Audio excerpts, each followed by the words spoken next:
My name is Ed Durbin from the New Economic Paradigm Associates, and the topic today is tariffs, or whose ox is being gored, again, so far as tariffs are concerned.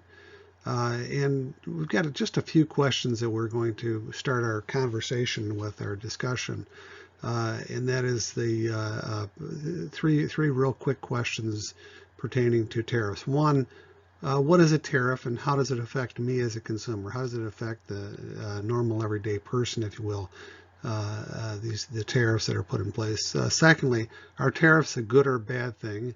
And what is the objective of putting these tariffs in place? Lastly, or number three, are there other better alternatives to reaching the same goals? Is there something other than tariffs that we could put into place that would result in the reduction of trade imbalances? I guess that would be the easiest way to look at it. So looking at it from the background, not going too far back because we could go into discussion on tariffs quite a bit going back in history, whether or not they've been effective or not, or what the actual impact that they've had, and negative, positive. We could go into a great deal of analysis going back. Quick example would be going back to the Smoot-Hawley tariff. It was put into place in the Great Depression, so 1929, 1930, I think it was when it was actually put into place, and there was some very negative side effects that resulted from tariffs. So people in general have negative impression on tariffs.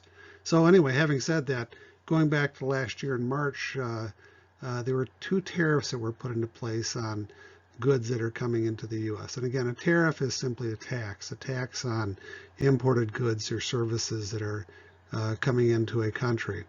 And again, last year there was a 25% tariff placed on imported steel coming into the U.S. and 10% tariff placed on imported aluminum. Since that time, there have been a significant number of changes, but the target of these tariffs have ultimately been China, focusing on trying to address the trade imbalance that we in the U.S. have, or the U.S. has, with China. So to start with, we'll just go into steel production. In 2018, China accounted for 62% of the world's steel production. That's a huge number, obviously. If you look at the next largest, if you will, would be India. At about 10%, and Japan and the U.S. have been are about the same level, under 10%, if you will. But they're very, very small, completely dwarfed by the Chinese presence so far as steel production is concerned. And again, there are problems that would be associated with it. This is clearly monopolistic. If we were to look at this world market as a typical market, domestic market in the U.S., for example, this would certainly be monopolistic.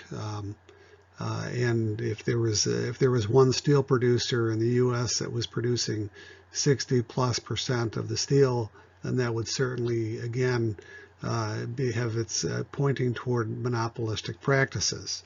So at any rate, that would be for steel. The next we're looking at would be aluminum. Again, aluminum, China accounted for 55% of the world's aluminum production in 2018. Enormous amounts. And the next largest, of course, again, would be someone in the 10% category, under 10%, in the form in terms of size of production, would be India. And the point here is that one of the arguments, if you will, saying for China being such a huge producer of steel and aluminum would be for their own domestic production, which is fair to say. There's a lot going on in China. There's a tremendous amount of infrastructure builds going on in China, and so that's one aspect of it. But of course, it goes well beyond that. So these are the finished products, if you will, steel and aluminum. Building up to the steel and aluminum, we start with iron ore. Iron ore would be the basis, if you will, for steel. And what we'll notice here, and this is a recurring theme, it's not just with iron ore and bauxite, which we'll get to, but also with coal, etc. Australia is a major supplier so far as raw materials flowing from Australia to China. So in terms of iron ore, Australia produces a huge amount of iron ore. And China does as well, but again, most of this production, so far as the iron ore is concerned, turning into steel, flows through to China. Okay, so also in addition, as I mentioned before about the aluminum, aluminum is refined from bauxite ore. And bauxite production, again, Australia would be the largest producer, followed rather closely by China. And all of this feeds, of course, into the production of aluminum for China. So these are cautionary tales. Remember, the tariffs were focused on China for steel and for aluminum. So what we're saying then, again, with the U.S. being at the center of this, is that currently the U.S. has a huge current account deficit, or trade balance, if you will. Current account balance is a bit more refined. There's more to it, but in essence, we're looking at a trade balance in terms of merchandise and services, goods and services, right? So what we're looking at so far as the current account deficit the U.S. has with China, that means that trade imbalance, if you will, with China is that going back to the year 2003, so 2003 through 2018, we amassed $4.7 trillion in trade deficits accumulated over that period of time with China, we being the U.S. So the U.S. In total for that time, there was a trade deficit, or a current account deficit, if you will, of $8.3 trillion. But again, we're looking at over half of that arising with trade with China. And also, if we're looking at this chart here, it's a bit busy perhaps, but the overall current account deficit with the world is a lower portion, the lower graph. And what we notice is that as the current account deficit with the world begins to drop, or begins to diminish, if you will. So in 2018, for example, the overall trade deficit, overall current account deficit with the world was 488 billion. Of that, 401 billion is attributable directly to China. So China has the lion's share of that trade deficit, of that current account deficit. Accounts for a huge portion of it. So again, as we were saying before, looking at the current account deficit, we're looking at the portion that is attributable to China, and going back to 2013, the portion again with China was 93% of the total, and it hasn't fallen that much. It's fallen to 82% of the total overall current account deficit with the world. 82% of that is with China. Of that $488 billion, 82% or $401 billion is with China. And if we look at it from an overall perspective, accumulated from 2003 through 2018, that was at 15%. So China accounts obviously for a huge portion of our trade deficit. And again, further highlighting this in this graph, in 2018, again, China accounted for 82% of the overall U.S. current account deficit, or the trade deficit, again in 2018. And this is a phenomenon that has obviously been going on for quite some time. And as you'll notice, that China has become increasingly has become the largest portion of the overall trade pie, if you will, so far as the deficit is concerned, that current account trade deficit.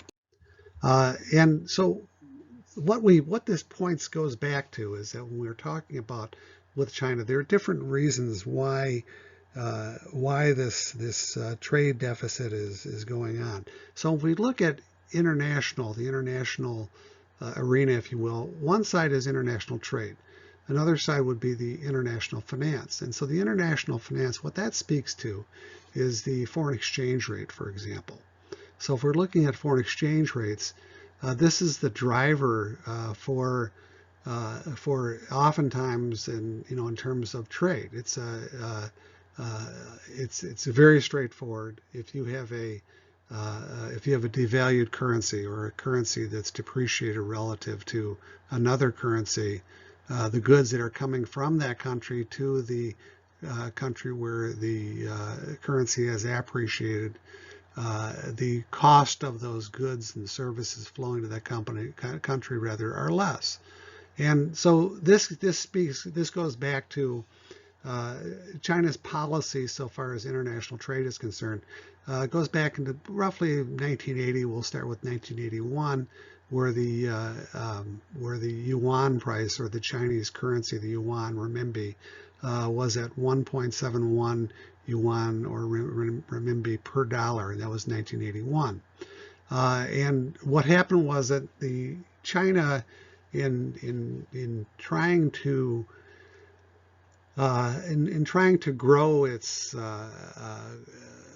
economy, what they found was, and this is a familiar tactic, this is the Japanese miracle, the German miracle, the Korean miracle, so on and so forth. The way that you expand your economic growth would be through exporting, meaning that in essence, if we go back to such things, in 1989 was Tiananmen Square. Tiananmen Square was basically the result of Chinese peasants, if you will, moving in from rural areas into the city, and they were brought into the city, and there were a lack of jobs. So you had millions and millions of people that were moved in from off farms into the cities, and they needed to have jobs in order to keep them at peace. This is again the result of the whole Tiananmen Square problem, the protests and so on and so forth, where you have the young students standing in front of the tanks in Tiananmen Square in Beijing. And so the objective was, or the idea was, for the Chinese government, the communist government, was to keep people at peace would be to find them jobs, and the quickest way to increase employment would be again through this through exporting, through growing an export economy. And so it was as a result of which what happened was that we had the Chinese currency, the yuan, being devalued. So we have a situation again where in 1981 it was at 1.71 yuan per dollar. By 1994 it was up to 8.6 yuan per dollar, and today it's about 6.6 yuan per dollar.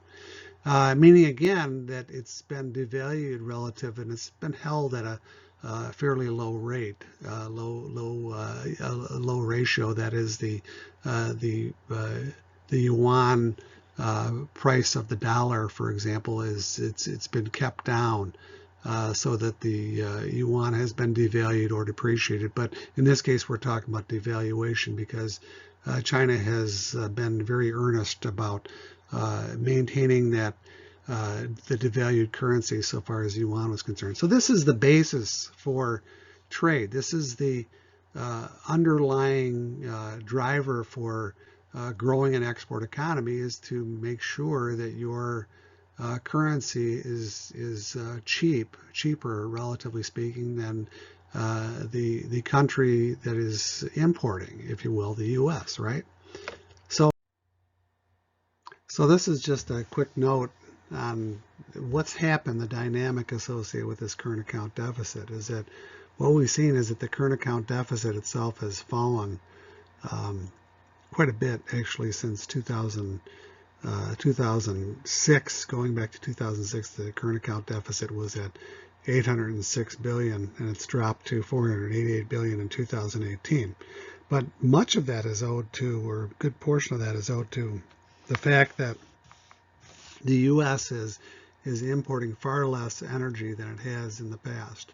So if we go back to 2008, which is the top year so far as energy products being imported, imported energy products was $424 billion worth, which was a huge, significant portion of the overall current account deficit.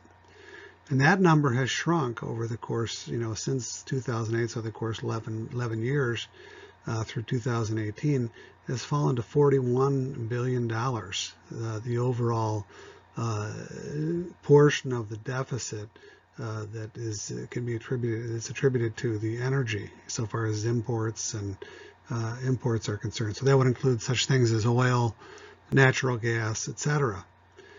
So it's pretty much disappeared. Oil is still significant out there, but just the same, much of that production is moved onshore in terms of the U.S. not being as dependent, if you will, on imports in the energy sector. So here are some thoughts to consider as we're moving ahead. And this is not going to go away. This issue with tariffs is not going to go away. And as I indicated before, or I should have indicated, that we'll be talking more about this, and we'll focus a bit more on the international finance side so far as the foreign exchange is concerned, going into more detail with that in a later commentary, if you will. But anyway, so here's some thoughts again as we're moving in.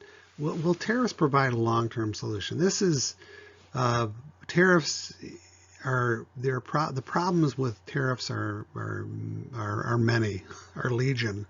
One of them would be the actual implementation of the tariffs, and continuing for on the government side to regulate, to enforce these tariffs, it becomes very cumbersome, becomes an expensive process, and in some ways it's not all that effective. But in the near term, this is the solution that's been chosen. These tariffs are political by nature, meaning that it's an extension, if you will, of domestic policy. It's an increase in taxes. Tariffs are taxes, or ultimately are taxes. So it's a political decision to increase taxes, if you will, on the goods that are flowing into the country. But it's the other side of this equation is that it's not just the American piece of this tariff that we're looking at. It's the flip side, and that is that the Chinese have trade barriers in place, tariffs and non-tariffs that go that were in place before the U.S. implemented its trade barriers or its tariffs in 2018. And again, the objective on the American side is to reduce Chinese power, because the Chinese are obviously moving in the direction of trying to monopolize and trying to accrete market power, price power. There's no difference between what the Chinese are doing today and what Rockefeller did, for example, in the 19th century. And it's with the robber barons of old, etc. It's the same idea. So the Chinese are going about trying to corner the various markets. It's not just iron. It's not just steel, aluminum production. That goes well beyond that. There are a number of initiatives that the Chinese have. China 2025, China 2030, where their objective is to become the market leaders across the board, so to speak. And they're continuing to do that. They've obviously done that. They have been doing that. And is that in our best interest? Certainly not. Our best interest meaning the U.S. So these are political actions that are taken on the American side in response, if you will, to the Chinese trade barriers, the intervention that we've spoken of in terms of the foreign exchange markets, the devaluation of the Chinese yuan or renminbi. And so this is the Americans responding rather late, but responding nonetheless to Chinese trade policy that has put the U.S. at a disadvantage for 30 plus years, if you will. So the takeaway from this is, if we step back, so the overall U.S. economy, the American economy right now, is doing very well. Economic growth is up, and we're looking at certainly looking at 3% or better economic growth in 2019, and 4% is not out of the question. Of course, things always change, but at least at this point, the American economy seems to be doing very well, kind of humming along, and no small part due to the fact that the U.S. has really taken the lead so far as energy production in the energy sector. We have in essence become, we being again the U.S. have become in essence the energy independent. Going back to 2018, a large portion, or 2008 rather, a large portion of that current account deficit was owed to imports in the energy sector, particularly in the terms of oil, natural gas for that as well, for that matter as well. But today in 2018, the U.S., or for the year 2018, and so of course we're in 2019, so the numbers probably improved a bit, but we were basically, so far as imports were concerned, on a net basis with energy, under $50 billion, which is absolutely remarkable so far as overall imports are concerned in the energy sector. So this provides a good start point for, again, with the U.S. economy doing very well, to take steps in order to address this trade imbalance with China. We're at a competitive advantage. Our energy sector has provided us with the ability to not be affected as much by the price of oil, for example. Price of oil goes up due to problems in the Middle East or Venezuela, for example. It causes the price of oil to go up. What happens?